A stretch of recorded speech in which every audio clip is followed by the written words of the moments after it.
Oi, gente linda! Começa agora o programa Virtuosa, uma atração produzida em Belo Horizonte, Mineiríssima, na paróquia Nossa Senhora Rainha, e que quer falar ao seu coração de mulher. São temas que com certeza você vai gostar de ouvir e de assistir. Fica aí com a gente.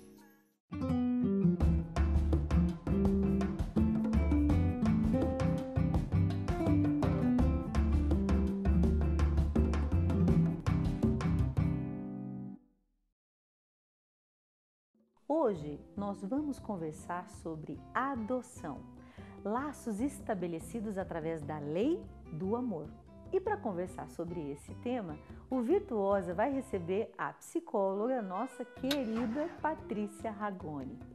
E no quadro Conversão, o cantor Tiago Costa conta que seguiu o exemplo de suas irmãs, que se encantavam com a alegria dos jovens cristãos. E no quadro Nutrição, Wesley Schunk explica como e quais suplementos utilizar da forma correta. Então, vem comigo, porque o Virtuosa já está no ar.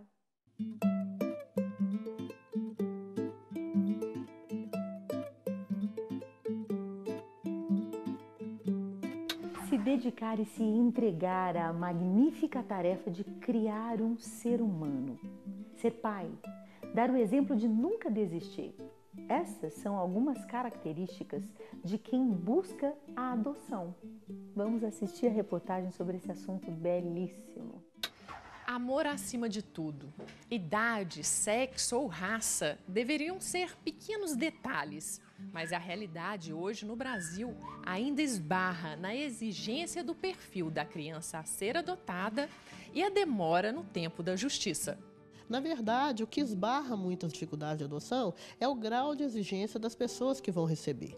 Quanto mais exigências a pessoa coloca ao receber uma criança, mais tempo, provavelmente, ela vai ter que esperar em função disso. Então, por exemplo, se uma pessoa está fazendo uma habilitação para adoção e ela quer uma criança negra de 6, 7 anos de idade, do sexo masculino, muitas vezes essa pessoa não vai esperar nem 2 meses para receber essa criança. Agora, se a maioria das pessoas quer uma criança branca, uma criança do sexo feminino, até 2 anos de idade, é claro que isso vai demorar porque a demanda é muito maior. Então, na realidade, o que demora não é o prazo de fazer uma ficha de habilitação, de ser entrevistado e até ficar habilitado para adoção. O que demora é o grau de exigência de a gente não ter criança disponível para esse perfil. Nas quase 4.000 entidades acolhedoras credenciadas junto ao judiciário em todo o país, podemos encontrar quem mais sofre com esse processo: as crianças, que sem consciência sentem o tempo passar através do vazio de não ter uma família para crescer. Bom, lidar com o ser humano é muito difícil, porque uma coisa é um objeto que você muda de lugar várias vezes se você quiser. Agora, uma criança você não pode mudá-la de lar toda vez que você quiser. Por isso é que é uma coisa assim, muito, às vezes até doloroso. E eu costumo dizer uma coisa que as pessoas às vezes não entendem o que eu falo. Eu me sinto melhor, não são todos os casos, óbvio, mas quando a criança vai para a família substituta. Porque a família que vem aqui porque quer a criança, é porque ela deseja realmente, ela ama, ela vai amar aquela criança mesmo. E voltar para a família biológica, eu vou ser sincera, pela minha experiência, 90% é voltar para o mesmo problema. Para Jane, o sonho da adoção começou com o preenchimento de um cardápio como ela mesmo descreve. As opções são tantas que me senti à vontade de escolher uma menina de 2 anos, saudável e parda. Mas depois de esperar anos na fila de adoção, ela resolveu alterar suas exigências no perfil da criança. E quando resolveu rever seus valores e se abriu a uma adoção tardia de 2 irmãs, tudo aconteceu. E eu acho que se a gente abrir o coração para a idade, você vai ver que você não vai perder nada. Você está perdendo o tempo enquanto você não faz isso. Porque a fila é muito grande para todo mundo querendo um bebê, né? E a maioria das crianças que estão em abrigo também não estão disponíveis para serem adotadas. Ainda estão no processo de destituição, ainda tem muita coisa. E o tempo está passando para a gente. Então, eu acho assim, aquelas pessoas que estão ali presas naquele perfil específico, poderiam considerar um pouquinho, abrir o coração, e eu acho que não vão se arrepender, muito pelo contrário. Segundo Rosilene, a boa notícia é que nos últimos 2 anos, os candidatos à adoção estão mais flexíveis quanto às exigências no perfil da criança. Tenho 25 anos que trabalho na Vara Civil e eu tenho percebido que já existe uma mudança, né? Antigamente as pessoas só se inscreviam para receber bebês, depois passaram a receber crianças até 2 anos de idade. Hoje a grande procura ainda é por criança até 4 anos de idade. Nos 2 últimos anos eu atendi casais que já recebiam crianças de 8, 9, 10 anos. Então eu acredito que é uma mudança lenta, né? Uma mudança gradual, mas eu vejo isso como muito positivo e eu acredito que isso já é uma mudança na cultura de que criança é criança. Mais de 7.000 crianças à espera de amor e cerca de 38.000 pessoas gerando o desejo da adoção. Os números não batem. Será que o erro nessa conta se chama preconceito? Nosso assunto de hoje é muito importante. Olha que coisa linda, nós vamos conversar sobre adoção, sobre essa possibilidade de construir uma família por uma vontade, uma iniciativa pura de amor. Olha que coisa mais linda, mas como é que a gente lida com essa situação? Quando conta para a criança que ela é adotada ou não? Quando um casal decide adotar? Qual é a hora certa? Para conversar sobre esse tema lindo, nós vamos receber ela, nossa querida Patrícia Ragone. Bem-vinda! Elisa, que prazer. O prazer é meu. É sempre uma alegria. Para mim também estar ao seu lado. Senta, fica à vontade. Patrícia, querida, vamos falar de adoção. Vamos sim. Fala pra mim, tem preconceito, muito preconceito ainda sobre esse assunto? Olha, eu já tenho 20 e poucos anos de clínica e tenho percebido que nós temos adotado cada vez mais essa prática e quanto mais nós adotamos a prática da adoção, vai caindo o preconceito e vai surgindo uma admiração. Que lindo. Muito maior. Que tipo de dificuldade tem os casais para começar a pensar nesse assunto? Qual é a dificuldade? Em primeiro lugar, para que nós pensemos em dificuldades, para que uma adoção seja efetiva, ela tem que ser primeiro construída afetivamente. E eu não vejo como muito diferente uma gestação emocional de uma gestação física. Ou seja, da mesma forma que você tem todo um preparo para ter um filho biologicamente, você precisa de todo um preparo para ter um filho adotivo. Eu adotaria, com certeza. Porque eu acho que todos os seres humanos do mundo merecem ter alguém que cuide dele mesmo com carinho. E eu acho que tem muitas crianças por aí que são feitas assim, de qualquer maneira, e elas ficam abandonadas por aí, né? Então, eu adotaria, eu não teria um filho meu. Se eu tivesse que ter um filho, seria adotada. E você acha que tem uma idade ideal, uma idade certa para se adotar como pais e também para serem adotados como crianças? Olha, a ideia para você poder colocar uma criança é desde sempre. Tá? Da mesma forma que a gente corre para o hospital cheio de expectativas em relação a como vai ser aquela criança, o encontro da mãe com aquela criança, da mesma forma, né, o parto adotivo é quando você vai ao local para pegar aquela criança. São as mesmas emoções, são as mesmas ansiedades. Então, voltando um pouquinho nas dificuldades como nós falamos, eu não distinguiria dificuldades específicas de uma atitude de uma outra atitude. São as mesmas e ambas são carregadas de dificuldades. Mas quando se tem a maturação da decisão, essas dificuldades vão sendo, né, resolvidas. E enfrentadas com naturalidade prática, também, isto, né? Porque tanto uma como a outra vão ter dificuldade sempre. É difícil falar assim de cara. É muita responsabilidade, né? Você me perguntou sobre as dificuldades. como eu disse, é preciso o consenso ou a maturação da decisão em um dos que decide ter essa criança. Uma das dificuldades é você poder entrar num processo de dúvida ou depois de arrependimento, mas isso não é muito diferente de como também a gente percebe nos pais legítimos. Sim. Mas é uma questão de você ressignificar essa decisão e de você agregar cada vez mais valor a essa decisão, Claro. o que faz com que então a dificuldade vá diminuindo. Outra dificuldade é também o grau de, vamos dizer, de condição interna para apresentar à criança esta notícia. Então, eu costumo dizer o seguinte, quanto mais você apresenta à criança bem menor, melhor. E até quanto mais cedo para você mesma, bem antes de pegar a criança, apresentar à sociedade, apresentar, né, aos outros, de tal forma que você vai adotando a ideia. E a ideia vai sendo depois adotada por toda uma rede. E ela vai ficando muito tranquila. Eu costumo sugerir, inclusive às famílias, né, que usem muito a palavra adotar. Vamos adotar uma nova regra?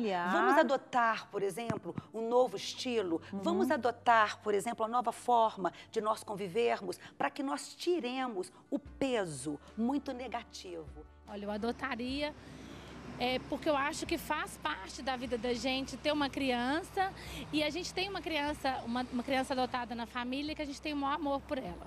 Agora, me conta uma coisa, uma dúvida que eu sempre tive, que eu sei que passa essa preocupação na cabeça de muitos que pensam na adoção, é na hereditariedade, nas dificuldades que essa criança pode ter, que veio do que é hereditário, mas que vai precisar ser administrado. Tem muito peso mesmo essa herança que uma criança pode carregar, que pode ser difícil de administrar, ou isso no decorrer da vida e da convivência não tem relevância? Não, claro que tem, não resta dúvida, mas se eu parto do princípio que nós somos o resultado de genética e ambiente, eu costumo dizer aos pais adotivos que caprichem muito no espaço da influência ambiental. Adotaria, com toda certeza. Porque normalmente as pessoas que pensam em adotar uma criança, ela pensa em agregar uma pessoa nova na sua família. E isso é uma forma de dar carinho para uma pessoa que não recebeu carinho da própria família que concebeu a criança. E isso seria uma forma de transmitir amor. E a gente percebe também que algumas crianças também, como os pais, já trazem uma grande dificuldade, a crença do desamparo.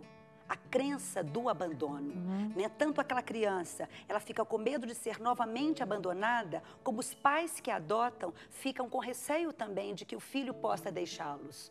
Então, é um tema que a gente trabalha muito pelo sentimento de pertença. Sim. Quanto mais você vai dizendo àquela criança, isso é nosso, né? Nós estamos juntos, linda, sabe? Quando você usa muito o plural, quando você começa a fazer sonhos compartilhados, esse sentimento de pertença, ele é muito mais forte do que o sentimento de desamparo. Que coisa linda. Patrícia, muito obrigada. Muito obrigada. Olha, para você que está em casa, que estava com alguma pontinha de dúvida, que você receba esse ânimo e tome a iniciativa, porque nós fomos feitos para a felicidade. Muito obrigada. Muito obrigada. Muito obrigada, muito obrigada. Obrigada. Mesmo. Eu que agradeço. Para você que está ligadinho aí no Virtuosa, fica aí que o programa ainda não acabou não. Fica aí.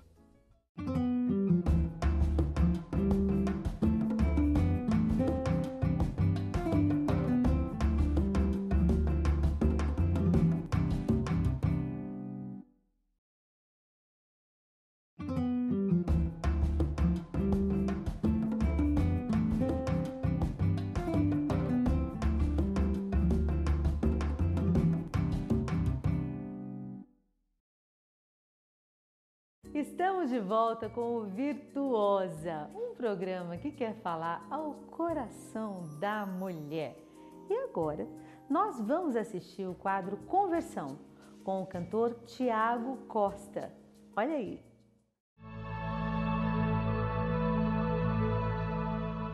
Eu venho de uma família simples, e que é simples até hoje, e essa base da minha casa, da simplicidade, minha mãe mesmo, eu lembro que ela sempre levava muito a gente na igreja, e ali na igreja também eu tive contato com a música, com o pessoal da liturgia, e aí eu lembro que ali foi se iniciando essas paixões, né? Tanto a música como a religião, a espiritualidade, e a partir daí que eu comecei então a dar meus passos dentro da fé, e a música, como eu falei, sempre vem acompanhando todo esse trajeto.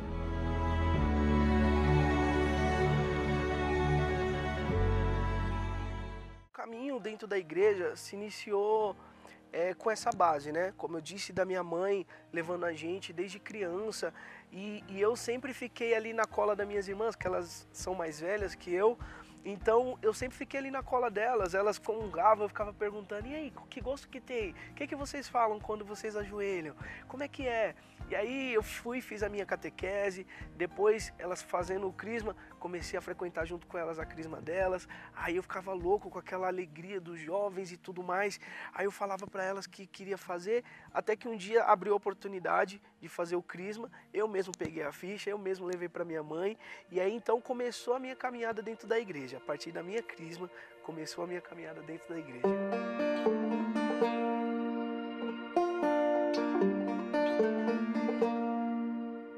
Bom, mas como nada é tão perfeito, né? Eu comecei sim a caminhar na igreja, fui conhecendo as coisas de Deus, mas ao mesmo tempo eu também fui crescendo, né? Então conheci outras pessoas, fiz novas amizades, e aí foi quando eu comecei então a frequentar a noitada, comecei a montar um grupo de pagode, a gente começou a tocar na noite, e aí então comecei a ter essas duas realidades como vertentes da minha vida. E aí a coisa começa a mudar um pouco.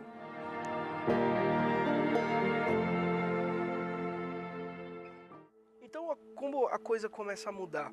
Porque eu começo a olhar o mundo de uma outra forma, eu começo a ter contato com a malícia do mundo, e aquilo começa a fazer parte da minha vida. Então eu comecei a ir para a igreja, e aí tocar no pagode, ir para a igreja, tocar no pagode, e isso perdurou por muitos anos. Eu toquei na noite mais ou menos uns 4 anos, e sempre nesse paralelo com a igreja, né?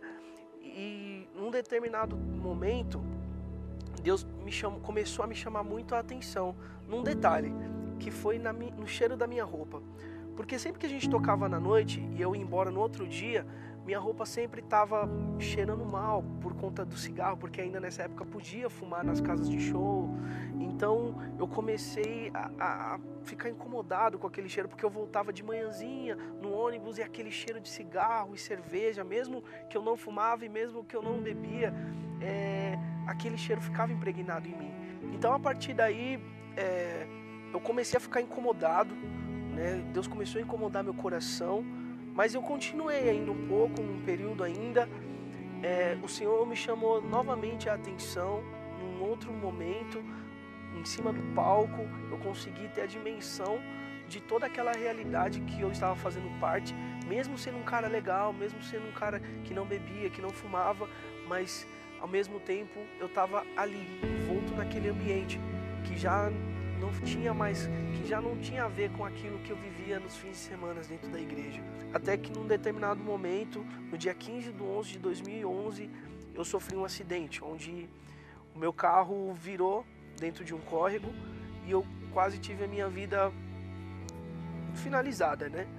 Mas o Senhor nesse dia me salvou, e a partir daí eu comecei a entender o meu chamado, eu comecei a entender o que o Senhor queria de mim, e aí eu realmente me desprendi de todas as cadeias humanas e espirituais e comecei a ser um pouco mais ousado para Deus. E é claro, sempre tem muito mais para dar, né?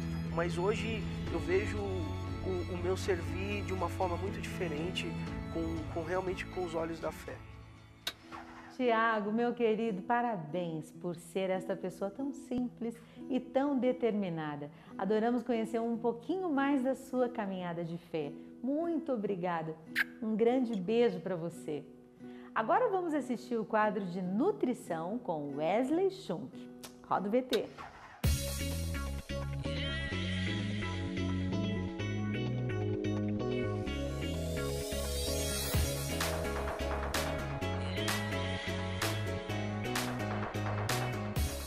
Olá pessoal, meu nome é Wesley Schunk. Hoje vamos falar sobre suplementos alimentares. A primeira coisa que a gente tem que entender é que suplemento não se resume apenas em suplementos voltados para a academia.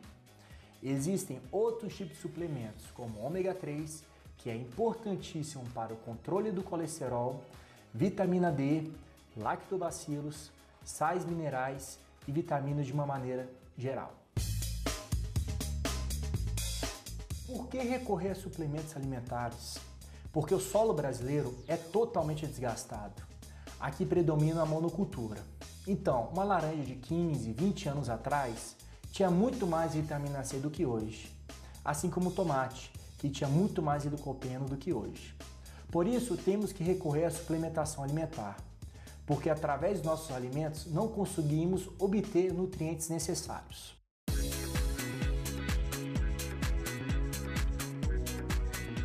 Já os suplementos de academia devem ser tomados com cautela. É importante sempre procurar um profissional habilitado para fazer um exame laboratorial para verificar a função hepática, função renal e fazer um hemograma. Assim, definir a necessidade de cada paciente e, com isso, fazer o uso correto dos suplementos. O Whey Protein, por exemplo, é interessante usar após o treino. Já o BCA, a gente usa durante o treino. Existe também a glutamina, que pode ser utilizada pós-treino ou pré-treino.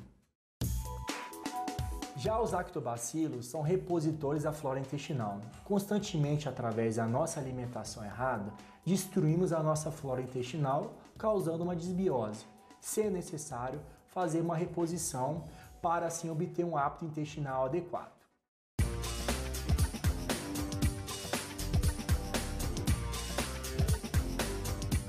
E para aqueles que tenham curiosidade em saber quais suplementos eu tomo, eu vou listar alguns aqui que eu julgo mais importantes. Por exemplo, o ômega 3 eu tomo no café da manhã, almoço e no jantar.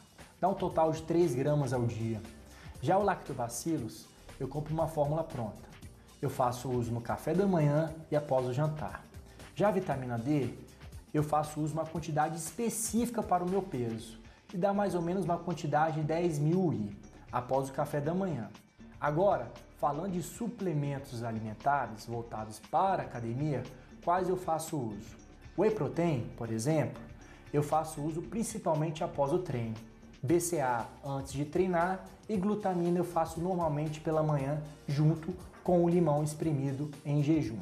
Espero que vocês tenham gostado das dicas e te encontro no próximo quadro de nutrição. Até lá! Quando eu era criança, eu sempre ficava olhando o jeito do meu pai e da minha mãe. E eu tinha dúvidas se eu era filha deles mesmo. Eu sempre ficava perguntando, será? Aí eu olhava o cabelo do meu pai, somava com o cabelo da minha mãe e eu entendia o meu pichainho. Falei, não, eu acho que eu sou. Eu devo ser mesmo. E o tempo foi passando. E eu fiquei com aquela coisa, será? Será que não? E essa dúvida virava e mexia, voltava. Mas eu fui entendendo que o amor mesmo, ele tem uma cor toda especial e que muitas vezes o amor mais especial não passa pelo sangue. Passa pelos olhos, pelo toque, pelo acolhimento. E isso me marcou para o resto da minha vida. Com certeza eu tive pessoas que me ensinaram muito e praticamente me adotaram. E me ensinaram tanto, tanto, quando meus pais já não davam conta de me ensinar. Quando eles já estavam, sabe, entregando a filha para a vida e pensando, Deus, toma conta. E foi assim, quando eu quis me mudar de cidade, quando eu quis estudar música no lugar de engenharia, meu pai me disse assim, minha filha, eu tenho uma herança para você e ela é imensa e é a única coisa que eu tenho para te dar. E ele me disse, vai com Deus. E foi a melhor herança que eu recebi. E é essa que deve ser simplesmente inesquecível para cada um de nós. Bendito os olhos que te viram crescer, porque são esses que merecem a tua honra e o teu respeito. Essa foi a última canção que eu cantei na presença do meu pai antes dele dar uma viajada para o paraíso. Vai, fala ao ouvido de quem sabe ser um ombro amigo para te compreender, que não te julga e sabe te escutar, que não tem pressa e sabe te esperar de verdade. Vai, sente que o tempo é inteiro teu. Sente que a vida não te esqueceu. Teu coração é forte pra amar. Sente que Deus está a te esperar. De saudade, vai. Celebra a vida com teu Pai. De amor, canta ao teu Senhor. Ele sempre está disposto a te escutar. Vai, celebra a vida com teu Pai. De amor, canta ao teu Senhor. Ele sempre está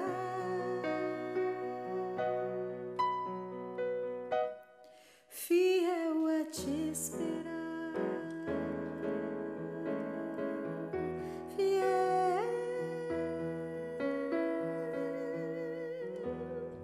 Virtuosa te espera na semana que vem. Beijo.